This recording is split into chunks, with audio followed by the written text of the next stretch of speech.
हम गीतकार वकील कुशवाहा और बहुत बहुत स्वागत करत बानी आप सबका अपना चैनल कवि की रचना में। तो भाई लोग आज बहुत ही शानदार दू गो मुखड़ा लिख के लेके आयल बानी।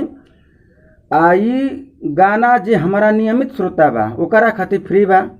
आज एक दिन आयल कमेंट कैलस पिहान भेले गाना मंगलस ना देनी नाराज होकर चल गल ओकरा खातिर पैसा पे बा। आई गाना खाली एक आदमी के देव जे पहले कॉल करी तो सुनावे से पहले एगो छोटा सा रिक्वेस्ट बा, जे भाई हमारा चैनल पे अब तक सब्सक्राइब नहीं कैले तो चैनल के सब्सक्राइब कर ले।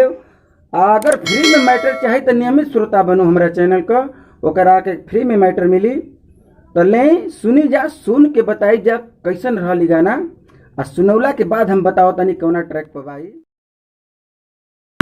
पचुआ पसीना न हो गरम के दिल में महीना न हो।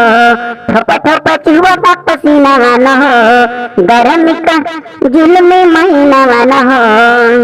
लगे नहीं मनावा देना डोलहे देवा हो ना ऐसे हो घरवा में कूलर लगा वही देवा हो ना राजा हो घरवा में कूलर लगावाए देता हो ना।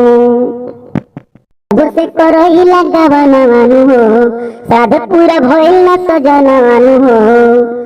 हर महीना मोर कहना गहना बनवाए देवा हो ना। मन मोर कहना गहना बनवाए देवा हो ना राजा हो। हमर कर धनिया बनवाए देवा हो ना ऐसा हो। हमर कर धनिया बनवाए देवा हो ना।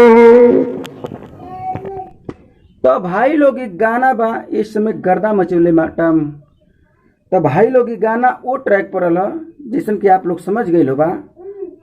इस समय गर्दा मचौले बा ये गाना भोजपुरी जहान में कूलर लगवा दी वही ट्रैक पर बा प्रमोद प्रेमी और शिल्पी राज के गाना पर। तो आशा रहा आप सबके बहुत अच्छा लगल हुई। अच्छा लगल है तो एगो लाइक कर दी, कमेंट कर दी। सुंदर सुंदर मैटर जेके हमारा से लिखवा के बा के हमारा चैनल का नियमित श्रोता बने के पड़ी। ई ना कि आ जइला कमेंट कैला गाना मंगला ना देने बेने से गायब हो गईला। भाई आप हमारे लिए समय निकालिए, हम भी आपके लिए समय निकालेंगे। तो यह गाना उन भाइयों के लिए एकदम फ्री है जो हमारे चैनल का नियमित श्रोता हैं और जो एक दिन आए गए उनके लिए चार्ज का है। और गाना केवल एक आदमी को दूंगा जो सबसे पहले कॉल करेगा। तो फिर मिलते हैं बहुत ही शानदार मैटर के साथ। तब तक के लिए जय हो भोजपुरिया भाई लोग।